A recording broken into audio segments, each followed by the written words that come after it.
Bon, dans cette vidéo, on va parler de micro-pipettes et puis de micro-environnement. À ce stage-ci dans vos carrières, c'est important de réaliser que tout ce qui se passe dans le monde de science, ou les grandes découvertes qui se font en science, se font dans des volumes de 20 et 50 microlitres. Alors, pour préparer ces micro-environnements, on a étalé sur la table les micro-pipettes les plus communes. La première qu'on voit, c'est la P1000. Et puis quand on regarde sur le haut de la pipette, on va voir la gamme qu'on peut faire avec la pipette. Celle-ci peut faire de 100 aller à 1000 microlitres. Puis juste à côté, en plein centre, nous avons la P100. Et puis celle-là peut faire de 10 aller à 100 microlitres. Et puis la dernière, la plus petite, au bout, celle-là peut faire de 0,5 aller à 10 microlitres. Alors habituellement, puis on peut remarquer aussi à côté de chaque pipette, on a mis les embouts qui correspondent à chacune de ces pipettes-là.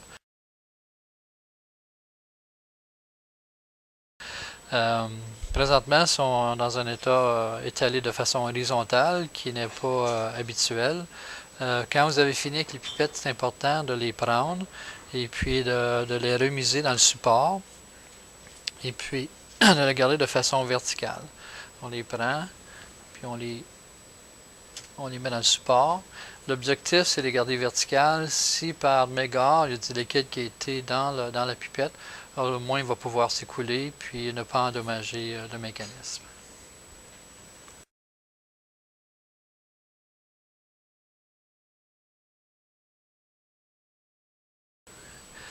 Maintenant, on a préparé les pipettes, on les a fixées à leur volume maximum. Alors la première, qui est la P1000, est fixée pour faire 1000 microlitres. La deuxième, qui est la P100, est fixée pour faire son 100 microlitres. Remarquez que la barre jaune, c'est un point décimal.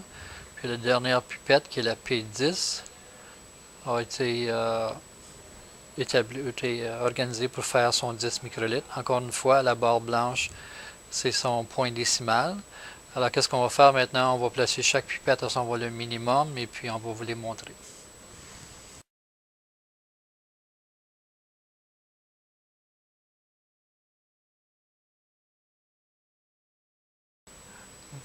Alors, nous avons préparé les pipettes. On les a mis à leur volume minimum. Alors, sur la P1000, on a mis le volume minimum de 100 microlitres.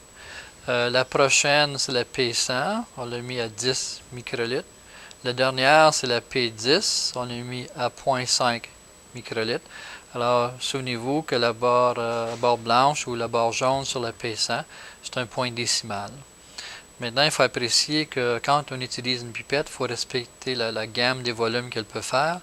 Alors, on va parler un peu de la P10. Alors, la P10, on sait qu'on peut faire de 0,5 à 10 microlitres. Alors, c'est important de toujours rester dans cette gamme de volume-là. Si on va plus haut ou plus bas, on peut facilement endommager les mécanismes qui sont internes dans cette section ici. Puis une fois endommagée, elle peut être imprécise ou absolument inutilisable. Puis chaque unité qu'on voit sur le support, vaut à peu près 300 $.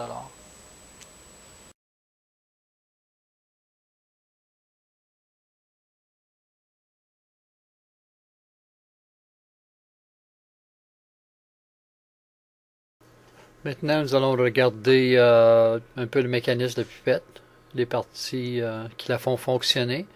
On prend la P1000, maintenant nous avons le piston, et puis c'est là-dessus qu'on pèse pour évacuer le volume qui est enregistré. Un peu plus bas, nous avons le bouton pour changer les volumes.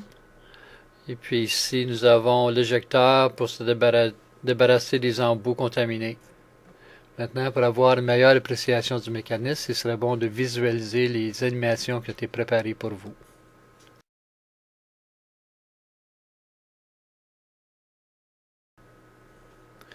Maintenant, on va regarder d'un peu plus près le mécanisme. À l'intérieur de pipette, nous avons deux ressorts en série. Un qui est souple, l'autre qui a plus de résistance. Quand on pèse sur le piston, on compresse le premier ressort.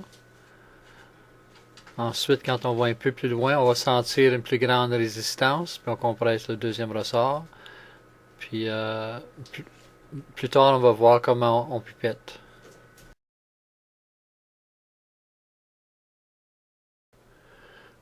Dans cette vidéo, on va voir comment on ajuste le volume.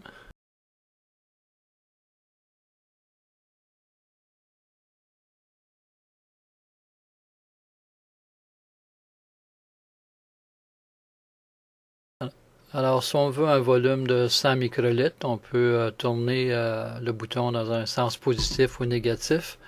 Alors, je vais l'ajuster jusqu'à 100 microlitres. Alors, une fois rendu à 100 microlitres, c'est important de faire certain qu'on corrige pour la fraction.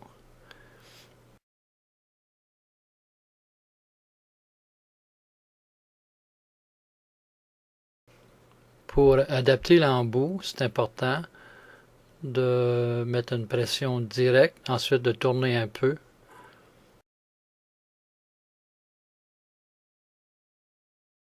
Là, on est prêt à pipetter. On va adapter l'embout, pression directe, on tourne un peu.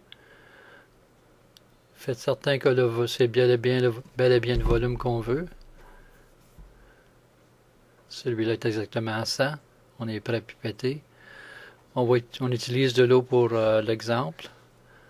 Alors, je compresse le piston de 0 au premier stage. J'ai débarrassé l'air qui était dans l'embout. J'immerse l'embout. Puis là, je lâche lentement pour prendre le volume. Faut nettoyer l'extérieur.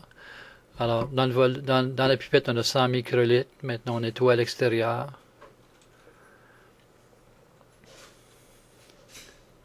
Là, on est prêt à transférer. On va effleurer la surface du plat. Maintenant, je compresse du point 0 aller jusqu'au premier stage. Ensuite, je passe à travers du deuxième stage. Et puis, ça va faire sortir la dernière quantité de liquide. On le garde compressé. On sort de la goutte. Puis ensuite, on peut relâcher le piston.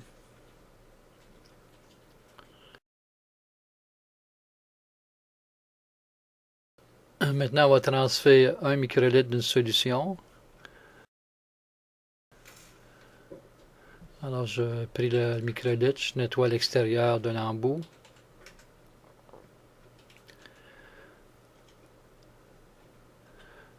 Alors, le microlitre va être transféré à un tube de 1,5. Alors, c'est important de garder l'embout dans un angle. Faire certain que seulement que la pointe de l'embout touche l'intérieur du tube. On compresse le premier stage, la goutte se fait. Et puis ensuite, on se déplace vers le bas.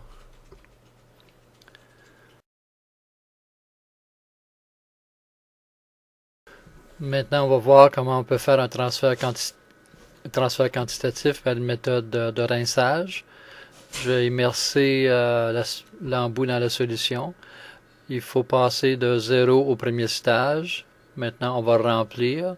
On revient au premier stage. On remplit. Deuxième stage. Puis on retire.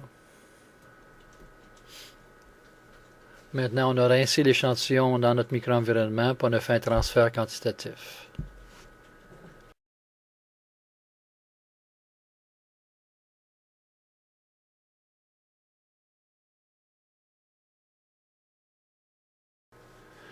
Maintenant, on va voir peut-être une des erreurs les plus communes quand on fait du pipettage.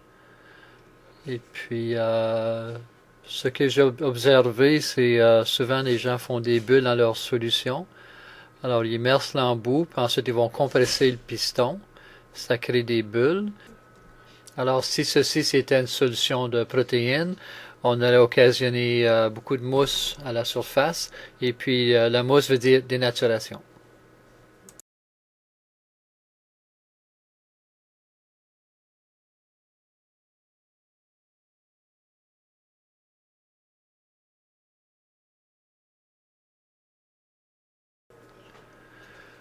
Maintenant, on va voir une autre erreur qui est assez commune. Ici, on pipette 3 microlitres. Alors, j'ai 3 microlitres à l'intérieur de l'embout. J'ai une certaine quantité à l'extérieur. Et pour se débarrasser de cet excès, on essuie l'embout dans l'embouchure du tube. Ah, on nettoie donc, bien. Et puis, en nettoyant, on laisse les gouttelettes à l'embout du tube. Puis maintenant, on est prêt à transférer. Et puis, si on oublie de faire l'essuyage, on va transférer plus que nécessaire.